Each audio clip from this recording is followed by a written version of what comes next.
Solo levelling का नया chapter आ चुका है और मैं भी वीडियो लेके हाजिर हूँ। हम संग जिन वू और चाहे इनकी फोटो यानी सोहो की मॉम और डैड की फोटो को भाई पे नीचे गिरा हुआ देखते हैं। आवाज आता है, अगर ये लोग होते तो सबसे पहले मैं उनको संभालता, लेकिन ये किया तुम सबसे पहले आए हो, लगता है तुम ही हो सिंह सोहो। और फिर वो इस फोटो के ऊपर पैर देने लगता है। ये देख के सोहो को बहुत ज्यादा गुस्सा आ जाता है। वो सोचता है तो ये बंदा है दाए एसरेन के विकिनर हांग डांग सो। और तभी वो पास्ट की बात सोचता है जब पुजनचल ने उससे कहा था हांग डांग सो की बायोलॉजिकल छोटा भाई है।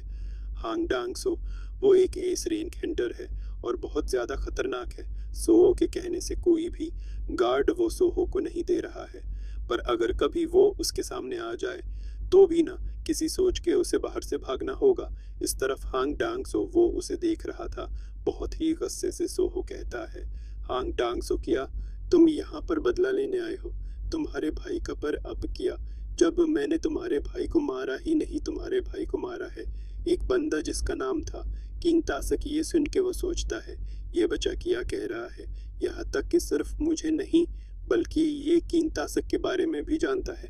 और कहता है मुझे बर्बा नहीं, मैं यहाँ पर मेरे भाई की बदला लेने नहीं, मैं बस यहाँ पर उसी लिए आया हूँ इस बंदे को देखने जिसने मेरे प्लान को बर्बाद किया। ये सुन के सोहो कहता है हांग डांग सो चलो कहीं और जाके लड़ते हैं। और ये सुन के वो गुस्से में कहता है मैं तुम्हारी बात आकर क्यों सुनो सोहो।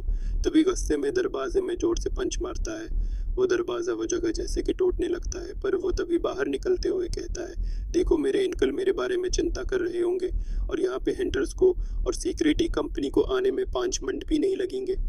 क्या तुम अभी मेरे साथ जाना नहीं चाहते।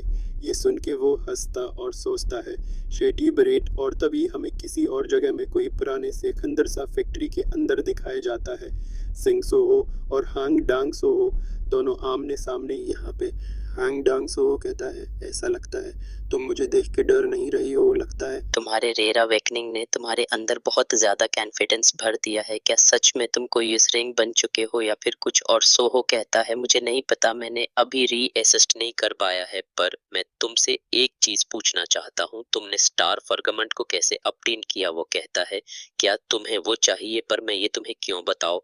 तुम्हें पता है सिर्फ कमजोर लोग ही उसे लेते हैं, उसे कंज्यूम करते हैं। वो अब फाइट के लिए तैयार हो रहा है और उसे कहता है रेयर अवेकनिंग के बाद शायद तुम बहुत एक्साइटेड होगे, तुम एक इस रेंग बन चुके हो, पर मैं तुम्हें बता दूं क्योंकि तुम अनवेयर हो, हर इस रेंग एक जैसा नहीं होता और वो अपना पावर अपना ऑरा रिलीज करता है जो कि सच में बहुत खतरनाक था। सोहो देख के सोचना लगता है ये बंदा सच में लीमन सियांग से तो काफी ज्यादा स्ट्रोंग लग रहा है, पर अगर सच बताओ ये पहली बार है जब मैं किसी इस रेंग से फाइट करूंगा कि मैं भी देखना चाहता हूँ। और तभी वो बहुत तेजी से उसकी तरफ जाता है दौड़ के, और इंस्टेंटली होंग डांग सू वो अपने पेड़ों से जमीन पे जोरदार एक लात मारता है जिससे बाहर की जमीन इसका एक हिस्सा उठ के सीधा सोहो को जाके लगता है। सोहो एकदम ऊपर उठ जाता है। डांग सू यहीं पे नहीं रखता, वो एक खतरनाक पंच भी इसके ऊपर करता है और कहता है तो तुम एक समनर टाइप हो, सीरियसली एक समनर हो के तुम मेरे साथ लड़ना चाहते हो अपने इस डार्क ह्यूमन या कुछ कलाओ जो कि तुम्हारे पावर है। इसके पंच से सोहो काफी औठा उठ चुका है और सीधा छत पे जाके लगता है, पर तभी नीचे आते ही वो जब सामने देखता है इसके सामने होंग डांग सू था। वो फिर से अपने पेड़ों से एक खतरनाक हमला इसके ऊपर करने वाला था, पर सोहो इसकी अटक को डोज करता है और सीधा उसकी फेस पे एक जोरदार कीक मारता है। ये कीक बहुत ज्यादा खतरनाक था पर इससे भी उसे कुछ नहीं हुआ था। हंसते हुए वो उसकी तरफ देखता है और कहता है ओडे मुझे तो घत ही हुआ। और वो सोहो के ऊपर एक के बाद एक पंच मारने लगता है और हंसते हुए कहता है कि सच भी तुम्हें मुझे अपने पेवर स्ट्रेंथ से मारना चाहता है। अगर तुम्हें अपनी पूरी ताकत भी लगा दी तो भी तेरे लिए इम्पॉसिबल होगा मुझे मारना। पर सोहो बस उसे देख रहा था और सोच रहा था, उसे देखने के बाद मुझे ना डर लग रहा है और ना ताकत में कोई डिफरेंस, क्योंकि मैं जब अपने पास्ट के बारे में सोचूं, जब अपने ट्रेनिंग के बारे में, तो मैं वैसा प्रेशर फील नहीं कर पा रहा हूँ जैसा कि मैंने वहाँ कर रहा था। उसका ध्यान नहीं है। ये देख के हंगांग सो कहता है सच में तो ज्यादा कोकी नहीं हो रहा है। बच्चे फाइट के समझ किसी और चीज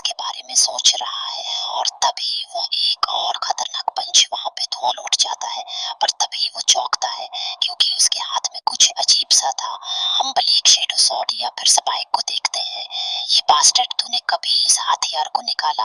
दूसरी तरफ हम सो को देखते हैं, पीरो बाहर आ चुका है। अब ठीक है ना, ये निमोनिक लगता है। मेरी कोई एबिलिटीज के बिना यहाँ पे ऐसे जीतना नामुमकिन है। अगर मैं सच कहूँ तो मैं अपने पॉइंट्स को सेव करना चाहता था और बाद में अपनी ताकत में लगाना चाहता था, पर अब मेरे पास कोई रास्ता नहीं है, तो मुझे इन सबको कहीं और यूज करना ही होगा।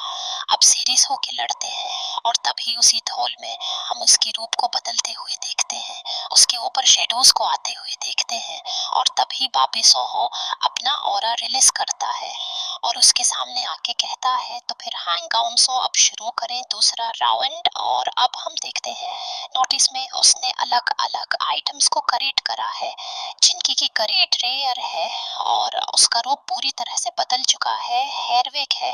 पहली बार सोहो को हम एक खंग की तरह, एक शेटोमोंट की तरह देख रहे हैं और यहाँ पहली बार मुझे उसे देख के संजेनबो की याद आ रहा है। उसकी स्ट्रीट्स विंडो को देखते हैं, इसमें उसकी ताकत बहुत ज्यादा बढ़ चुका है, यानी सिर्फ स्ट्रेंथ नहीं बहुत कुछ बढ़ चुका है। और वो अब कहता है, ओके चल अब मैं अपनी पूरी ताकत के साथ तो इससे फाइट करूंगा। फिर होंगरोंग सो देखते हुए कहता है, तो मुझे ये सबसे नहीं आ रहा सकता। सिर्फ कुछ पहनने के बाद फिर वो मंद में सोच रहा था, ये सब अगर उसके पास कहाँ से आया। फिर तभी उसे कुछ हट करता है, वो अपने सामने इस डार्क रेबल को देख के उसकी बॉडी जैसे कि कांपने लगता है और तभी उसे सब कुछ याद आने लगता है।